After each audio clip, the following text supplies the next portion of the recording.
옆에 계신 분 인사하겠습니다. 당신의 그 모습이 가장 아름답습니다. 인사하시겠습니까? 네. 당신의 지금 그 모습이 가장 아름답습니다. 예. 막 뛰어오시느라고 땀에 쪄들고 냄새가 좀 난다 할지라도 그 모습이 가장 아름다운 모습입니다. 여러분 이거 요나 3종 세트 아십니까? 요나 3종 세트. 그게 뭘까요? 1장에 보시면 그 요나가 니느웨로 갑니다. 하나님께서 그 니느웨로 가라고 하는데 요나가 다시스로 가죠. 예, 그래서 불순종 요나. 3장에 보시면은 니느웨가 어떻게 하다가 이제 니느웨로 갔는데 그곳에서 하나님의 말씀을 전하는데 어떻게 전합니까? 아주 불성실하게 전합니다. 불성실 요나. 그리고 오늘 4장을 보시면 4장 1절에 어떤 요나를 보십니까? 분내는 요나, 분노하는 요나.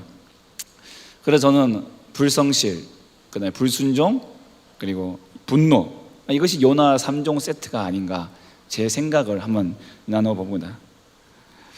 근데 요나가요 이렇게 불순종하고 불성실하고 심지어 분노하는 이런 모습을 보면서 이 요나는 원래 그런 사람이다 라고 그의 성품과 기질에 이렇게 모든 것을 다 책임을 전가시켜버리면 아마 요나도 좀 억울할 거예요. 무슨 소리냐, 내가 얼마나 성실한데, 내가 얼마나 하나님의 그 뜻을 받들어서 북이스라엘에게 열심히 복음도 전하고 메시지도 선포하고 또 내가 얼마나 열심히 했는데 이거 하나 때문에 나를 불순종, 불성실, 분노하는 요나, 이 3종 세트로 나를 몰아버리면 억울하다라고 이렇게 말할 수 있을 것 같습니다. 그래서 우리가 요나의 변명을 좀 들어보고 싶습니다. 왜 당신 이렇게 분노하고 있습니까? 한번 요나의 변명을 좀 들어보겠습니다. 요나는요 아수르 제국 니느웨 성을 미워한다는 사실은 여러분이 잘 아실 것입니다. 그런데 왜 구체적으로 이 니느웨 성을 싫어할 수밖에 없는지 요나는요 열왕기하 14장 25절에도 등장을 하는데 한번 보시겠습니다. 이스라엘의 하나님 여호와께서 그의 종 가드야벨 아미떼의 아들 선지자 요나를 통하여 하신 말씀과 같이 여로보암이 이스라엘 영토를 회복하되 하맛 어귀에서부터 아라바 바다까지 하였으니, 여기서 보시면 이 요나 선지자는 북이스라엘의 왕 요아스의 아들 여로보암 2세 때 활동했던 선지자였습니다. 이 여로보암 2세는요, 이 북이스라엘의 예후 왕가의 네 번째 왕이면서도 이 북이스라엘의 총 19명의 왕이 등장을 하는데 그 중에 13번째 왕이기도 합니다. 그리고 이 북이스라엘의 19명의 왕들 중에서 이 여로보암 2세가 가장 오랫동안 재위를 합니다. 약 41년 동안 이제 북이스라엘을 통치를 하게 되죠. 그리고 북왕국 이스라엘의 가장 큰 번영과 이 태평성대를 누린 때가 바로 여로보암 2세 때입니다. 그런데요, 여로보암 2세가 이렇게 41년 동안 통치를 하면서 북이스라엘이 아주 잘 되고 아주 태평성대를 누렸던 것이 그가 참 치세를 잘했다라고 보기에는 어렵습니다. 왜냐하면 그는 여호와 보시기에 악을 행하여 이스라엘로 범죄케 한 그 느밧의 아들 여로보암의 모든 죄를 떠나지 아니하였기 때문이죠. 그렇게 열왕기하 14장 24절 평가하고 있습니다. 그럼에도 불구하고 하나님의 그 말씀을 떠나서 살아가던 그 여로보암 2세가 그렇게 부강했던 이유는 다시 열왕기하 14장 26절과 27절에서 이렇게 설명하고 있습니다. 보시겠습니다. 이는 여호와께서 이스라엘의 고난이 심하여 매인자도 없고 노인자도 없고 이스라엘을 도울 자도 없음을 보셨고, 보시면 이스라엘이 고난당하고 있는데 그를 고난이 심하고 매인자도 없고 노인자도 없고 이스라엘 도울 자가 없음을 보시고 하나님께서 불쌍히 여기셔서 여호와께서 또 이스라엘의 이름을 천하에서 없이 하겠다고도 아니하셨으므로 요아스의 아들 여로보암의 손으로 구원하심이었더라. 다시 말하면은 여로보암 2세가 치세를 잘했다기보다는 북이스라엘 아직은 심판하지 않으시겠다는 하나님의 그 계획 속에 이 여로보암의 손으로 이 북이스라엘을 구원하셨다는 것이죠. 여로보암이 잘했다가 아니라 하나님께서 그렇게 하기를 원하셨다라는 것입니다. 철저한 하나님의 주권 속에서 악한 왕 여로보암이 쓰임을 받고 있는 것입니다. 자, 이러한 시대에 요나가 등장을 했습니다. 만약에 하나님께서 여로보암을 치시겠다 그랬다면은 요나의 임무는 뭐였을까요? 북이스라엘 향해서 돌아오라 그리고 뭐 했겠죠.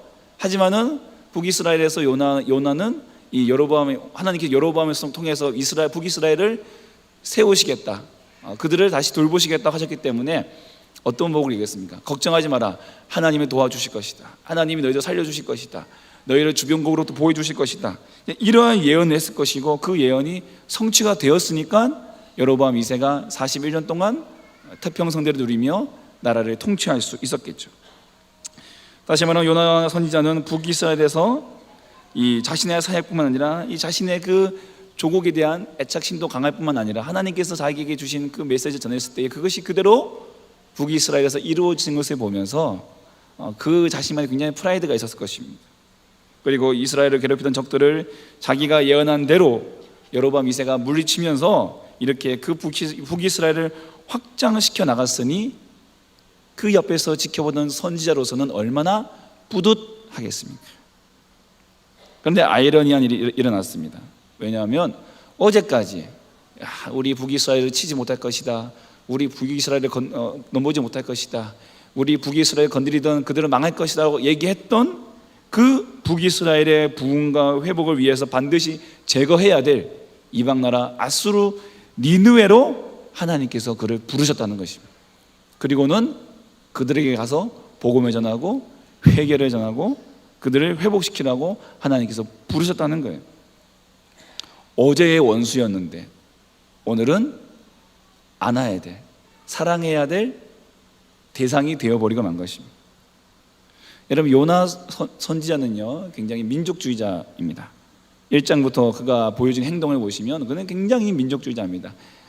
자기 민족 외에는 다른 민족은 그냥 멸망해도 좋은 거예요. 망해도 좋은 거예요. 그런 행동을 그렇기 때문에 그가 이게 분노할 수밖에 없는 것입니다. 첫째로 보시면은 그는 북이스라엘의 부흥과 발전에 걸림돌이 되는 아수르의 구원을 위해서 가야 한다는 그것이 너무나도 화가 나는 거예요. 너무나도 화가 나는 거예요. 늘 항상 우리는 이제 우리나라가 축구를 할 때마다 항상 온 국민이 별로 축구에 관심도 없다가도 모든 국민이 관심을 갖는 축구 경기가 있습니다. 누굽니까? 어떤 경기입니까? 일본과의 경기잖아요. 평소에도 관심 없던 분들이 일본과만은 뭐 야구를 했다든가 아니면 뭐 축구를 한다든가 뭘 한다 그러면은 그냥 두 눈에 불이 켜고 그냥 우리 대한민국 그때만 하더라도 그 순간만큼은 정말 애국주의자, 민족주의자 되지 않습니까? 근데 그 일본을 향하여 하나님께서 가서 복음을 전해라, 그들의 회복을 전해라, 그들을 회개시켜서 그들이 망하지 않도록 도와주어라, 이렇게 부름받았다는 것이죠. 그러니 얼마나 요나로서는 불만스러웠겠습니까? 그뿐만 아니라 그러한 행동은 북이스라엘에게 있어서는 배신자 같은 행위거든요.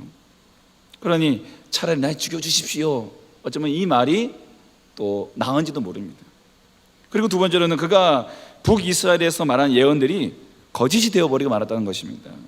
망해야 할 니느웨가 다시 구원을 받게 되면 자기가 그동안 했던 그 예언들이 다 거짓 예언이 되어버리고 마는 것이죠. 하나님은 신명기에서 선지자들이 말한 것이 이루어지지 않을 때에는 그를 거짓 선지자로 여기고 그를 죽이라고 이렇게 말씀하셨습니다. 요나도 그가 한 심판이 이루어지지 않았기 때문에 어떻게 보면은 거짓 선지자로 이 북이스라엘에서 대우받게 될 것이고 목숨이 위태롭게 되는 것이죠.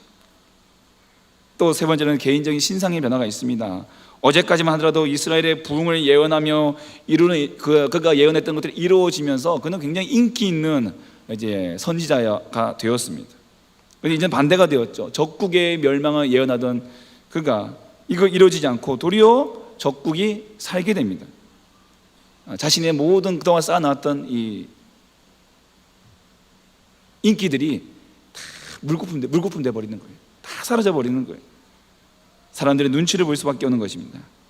네 번째로는 하나님에 대한 잘못된 이해에서 또한 그가 이런 분노를 하고 있습니다. 요나는요, 하나님의 은혜가 이스라엘 백성들에게만 있다고 그는 생각했습니다. 그리고 이방인들에게는 하나님의 구원이 주어지지 않을 것이라고 생각했습니다. 그런데 그 구원의 은혜가 이방인들에게 주어졌습니다. 여러분, 오늘 2절 하반절에 보시면은 하반절에 보시면은 주께서는 은혜로우시며 자비로우시며 노하기를 더디하시며 이내가 거시사 뜻을 돌이켜 재앙을 내리지 아니하시는 하나님이 주는 내가 알았음이니이다. 여러분, 요나는요, 하나님의 성품을 정확하게 이해하고 있긴 합니다. 이 말씀은 출애굽기 34장 6절과 7절에 나오는 말씀을 그가 인용하고 있는 것이죠. 우리 하나님은 은혜로우시고 자비로우시고 노하기를 더디하시고 이내가 크시고 뜻을 돌이키사 재앙을 내리지 아니하시는 하나님이신 줄 내가 알았습니다. 그런데 이것이 요나에게서 어떤 오해를 가지고 있냐면, 이러한 하나님이 우리 이스라엘에게만 해당되는 줄 알았는데, 하나님, 왜 하나님의 그 성품을 저 이방인들에게 적용하십니까? 여기에 대해서 불만과 불평이 나오는 것입니다. 여호와의 그러한 성품이, 행동이, 뜻이 나의 뜻과 합하지 않게 됨으로 인해서 그는 지금 분노하고 화를 내고 있는 것입니다. 여러분, 요나의 분노는 한편으로는 일리가 있습니다. 선지자로서 북이스라엘에 대한 자신의 말들이 땅에 떨어져 버렸고, 하루아침에 거짓말쟁이가 되어버렸고, 원수를 살려준 배신자가 되어버렸고, 잔인하고 미운 니느웨 성이 구원받을 수 있게 된다는 것이 그로서는, 그의 생각으로서는, 그의 이해로서는 도저히 이해가 안 되는 거예요. 옳은 것이 아니죠. 아무리 하나님의 뜻이 그렇다 할지라도, 하나님, 이건 아니지 않습니까? 이건 아니지 않습니까? 여러분, 오늘 우리에게도 저를 비롯한 우리 모두에게도 요나의 이러한 분노가 분명히 있습니다. 아까도 말씀드렸지만 일본에 대한 우리의 마음은 회개해야 됩니다. 하나님, 무조건 그에 대한 어떤 그 도전 정신, 적대 정신 뿐만 아니라 우리 안에 숨겨져 있는, 여전히 우리 속에 숨겨져 있는 누군가를 향한 그 분노의 마음, 그만큼은 좀 안 되기를 바랄 뿐인데, 너무 잘 되는 모습 속에서 내 마음이, 내 가슴이 분노와 원통함이 가득해진 나의 모습들. 제가 결혼하기 전에 살던 그 집에 그 집 주인 아저씨가 계셨는데, 예술을 하시는 분이셔서 이제 머리도 막 허리까지 막 내려오시고 막 그러세요. 근데 이분이 그동안 어릴 적부터 소꿉친구처럼 여겨왔던 그 친구에게 사기를 당하신 거예요. 그래가지고 모든 게 다 넘어가게 되는 그러한 상황에 처해졌어요. 그래가지고 그 주인 아주머니와 주인 아주머니와 이혼을 했어요. 그래서 자기의 모든 재산을 다 부인에게 주고 이혼을 하고는 그냥 같이 살아요. 무슨 말인지 아시겠죠?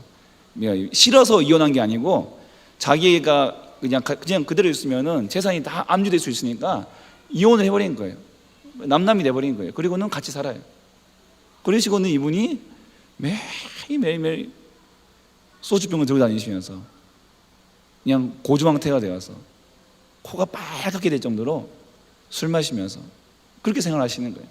그래서 제가 또 나갈 때쯤 됐을 때 이분이 또 2층에서 내려오시다가 제가 보시면은, 제가 또 이제 신학생이고 이렇게 또 교회 다니는 거 알고 있으니까 막 저한테 어깨에 저의 이거 얼굴을 묻으시면서 그냥 막 웃으면서, 참 뭐 제가 어떻게 해드릴지 어떻게 해드릴 수는 없고요, 참. 그러면서 그 친구는 절대 용서 못한다. 그렇게 믿었던 친구인데 뭐라고 어떻게 해드릴 수가 없더라고요. 여러분, 우리 지난주에 설교 본문이 그 시편 73편이었죠. 시편 기자는 어떠한 질문을 가지고 있었습니까? 이 땅의 악인들의 모습 보면서 답답함을 토로했습니다. 악인은 형통하고 죽을 때에도 고통이 없고 그 힘이 강건하며 고난이 비켜가고 재앙도 없고, 그래서 교만하고 강포하고 살찌고 소득도 많고 거만하고 악하며 하나님까지 비아냥거리며 사는데 잘 살아요. 억울한 거죠. 화가 나죠. 그런데 그런 자들에게 회개를 선포하라고요? 그러한 자들에게 구원을 선포하라고요? 하나님, 그럴 수는 없습니다. 이건 억울한 겁니다. 이건 억울한 것입니다. 여러분, 이것이 우리의 마음입니다. 이것이 우리의 솔직한 심정인 것입니다. 아마 요나가 차라리 날 죽여주십시오 라고 했던 것은 그건 정말 죽기보다 싫어했던 오늘 우리의 모습을 그대로 대변해 주고 있는 것입니다. 이것이 바로 요나의 마음이고 우리의 마음이었습니다. 그런데요, 오늘 그 요나 앞에 하나님께서 다시 반문하십니다. 네가 성내는 것이 옳으냐? 오늘 우리에게도 동일하게 물어보십니다. 네가 원수로 살아가는 것이 그렇게 어려우냐? 여러분, 요나의 마음이 이렇다면 하나님의 마음은 어떨까요? 하나님께서 이방 니느웨의 생명을 아끼시고 구원하시려는 이유를 오늘 박넝쿨 사건을 통해서 요나에게 가르쳐주고 계십니다. 이제 요나가 광야로 나아가서 초막을 짓고 이제 그 땅 성읍에서 이제 니느웨 성에서 무슨 일이 벌어질지 이제 지켜보기 시작합니다. 이 초막이라는 단어는 우리가 초막절에 또 떠올리게 되죠. 이 초막절이라는 것은 광야에서 이스라엘에게 베푸신 하나님의 은혜를 기억하는 절기입니다. 그런데 요나는 그 초막 안에서 하나님의 구원의 은혜를 기억하지 않고 그 저주받은 그 땅, 저주받아야 할, 멸망받아야 할 그 니느웨 성의 멸망을 기대하고 그곳에 제3자의 입장에서 그저 방관자로서 하나님께서 내 말대로 하시나 안 하시나를 지켜보는 감시자로서 지금 그 초막에 앉아 있습니다. 여러분, 요나의 이런 행동 하나 보시면서 마음이 막 졸이지 않으십니까? 야, 저 사람은 도대체 무슨 배짱으로 하나님과 저렇게 줄다기를 할까? 저는 좀 마음이 약한 사람입니다. 저는 굉장히 착하고요. 가로 열고 물음표 가로 닫고 마음이 약합니다. 평화주의자입니다. 싸움 못합니다. 싸움 싫어합니다. 그러다 보니까 사실 저희 아버님 돌아가셨지만 아버님에 대해서도 좀 엄격하신 그런 기억이 있었어요. 그래서 어렸을 때 막 불만이 막 있어도 사춘기죠, 사춘기. 혹시 사춘기 때 집 나가본 친구 계십니까? 우리 사춘기 때 막 집 나가거나 아니면 엄마 아빠한테 막 못할 말 한다거나 그래가지고 나중에 다시 막 회개하고 꽁꽁 울면서 이렇게. 전 그런 거 없거든요. 그냥 화가 나면 그냥 약간 속으로 삭혔어요. 이불을 뒤집어 쓰고 막 바닥을 쳤어요. 그만큼 이제 몸이 약했어요. 그러다 보니까 요나의 이러한 모습들이 사실은 이해가 안 가요. 아니, 하나님한테 어떻게 이럴 수가 있을까? 대놓고 성경의 사람이라서 그런가? 성경의 사람들이라서 그런가? 그런데 우리가 또 간증을 들여다 보면은 또 어떤 분들은 또 하나님께 대해 그렇게 막 하나님께 원망하고 막 이렇게 하는 분들도 계시잖아요. 저는 참 이 요나의 이런 행동 하나를 보면서 걱정이 됩니다. 야, 하나님, 이 사람 완전히 죽으려고 작정을 했구나. 지옥의 가장 뜨끈뜨끈한 아랫목을 독차지하려고 지금 용을 쓰고 있구나.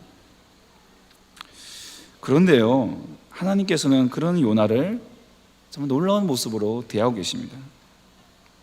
우리는 조그만 내 비위에 맞지 않으면 화를 내고 또한 삐지고 또한 내쳐버립니다. 그냥 하나님께서 보시기에 이 요나는 정말로 제옥의 그 가장 아랫목에 둬도 시원찮은 그 요나를 하나님께서는 그 행동을 다 하나하나 받아주고 계십니다. 참고 인내해 주시고 그리고 가르쳐 주고 계십니다. 여러분, 우리가 날마다 하나님 앞에 나올 수밖에 없는 이유가 여기에 있습니다. 우리 마음속에 아무리 막 하나님에 대한 원망이 또 있다 할지라도 그러나 우리가 하나님께 나오면 하나님께서 인내하시고 참아주시고 그리고 친절하게 이게 가르쳐 주실 것입니다. 만져주실 것입니다. 하나님께서 애를 쓰고 있는 요나에게 이제 박넝쿨을 선물해 주시죠. 광야의 뜨거운 열기를 피하게 하시는 것입니다. 하나님께서 요나에게 하시는 행동을 주의 깊게 보시기 바랍니다. 박넝쿨을 받은 요나가 크게 기뻐했지만 그 다음 아침 하나님께서 벌레를 보내셔서 그 박넝쿨을 다 갉아먹게 하십니다. 그리고는 그 해가 뜰 때에 뜨거운 동풍을 예비하셔서 요나의 머리에 쪼이게 하시니까 요나가 너무 더운 거예요. 그러니까 그 열기 속에서 정신이 혼미해지기 시작합니다. 요나는 박넝쿨을 주시고 또 거둬가신 하나님께 분노합니다. 그 하나님께 대항할 수 있는 마지막 수단, 하나님 내 생명 걷어가십시오. 이게 마지막 인간이 하나님께 할 수 있는 최후의 바라기거든요. 하나님 내 생명 걷어가 보십시오. 하나님 마음대로 하실 거라면 왜 나를 부르셨습니까? 왜 나를 보내셨습니까? 요나가 이렇게만 외치고 있는 거예요. 하나님 배나는 무엇입니까? 내 뜻은 안중에라도 있으신지 자기에 대한 이런 불만을 하나님 앞에 토로합니다. 그리고 9절에 내가 성내어 죽기까지 할지라도 옳으니이다. 내가 옳다는 거죠. 여러분, 요나의 이런 자기 중심적인 이런 사고에 하나님께서 일침을 가하십니다. 한낱 식물에 불과할 뿐만 아니라 요나가 수고도 하지 않고 재배도 하지 않은, 그리고 하룻밤에 났다가 하룻밤에 말라버린 이런 박넝쿨이 자기의 더위를 피하게 해준다는 이유만으로 아낀다면 하물며 니느웨 성에는 좌우를 분별하지 못하는 12만 명 이상의 많은 사람들의 생명을 하나님께서 아끼지 않으실 이유가 없지 않냐는 것이죠. 하나님께서 비록 이방인이라 할지라도 그 생명을 아끼시는 그 모습은 여러분 에스겔과 또한 예레미야에서도 볼 수 있습니다. 우리 에스겔에서 18장 21절 22절 말씀을 보시겠습니다. 같이 읽겠습니다. 그러나 악인이 만일 그가 행한 모든 죄에서 돌이켜 떠나 내 모든 율례를 지키고 정의와 공의를 행하면 반드시 살고 죽지 아니할 것이라. 그 범죄한 것이 하나도 기억함이 되지 아니하리니 그가 행한 공의로 살리라. 아멘. 예레미야 18장 7절과 8절입니다. 내가 어느 민족이나 국가를 뽑거나 부수거나 멸하려 할 때에 만일 내가 말한 그 민족이 그의 악에서 돌이키면 내가 그에게 내리기로 생각하였던 재앙에 대하여 뜻을 돌이키겠고. 아멘.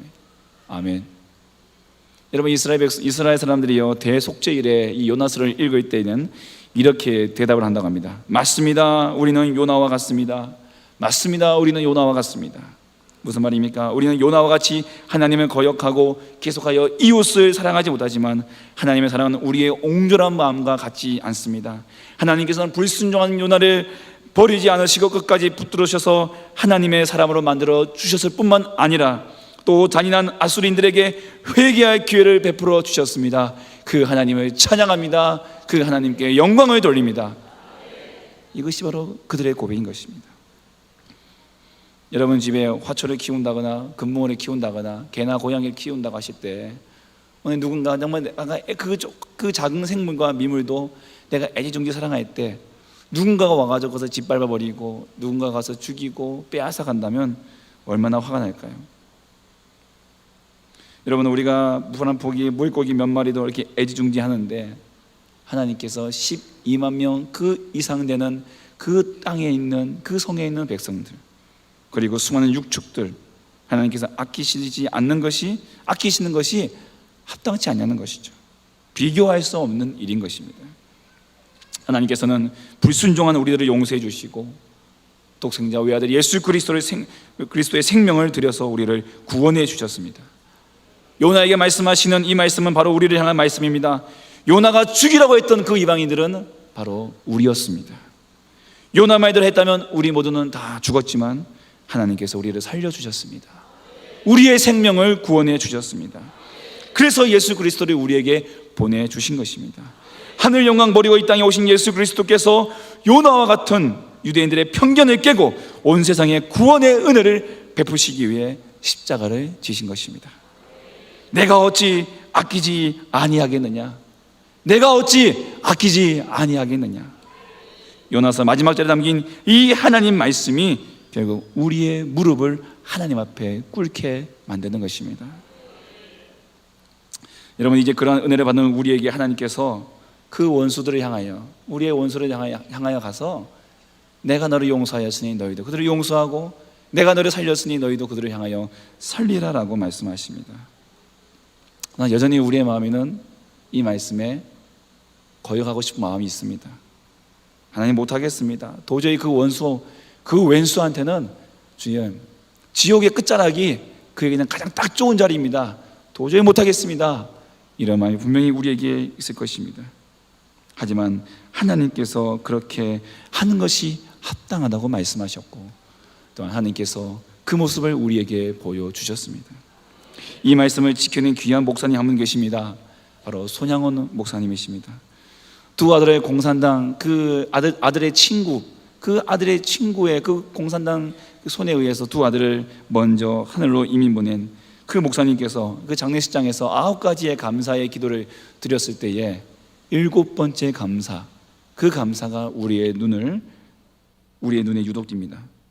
나의 사랑하는 두 아들을 총살한 원수를 회개시켜 내 아들을 삼고자 하는 사랑의 마음을 주신 하나님께 감사합니다.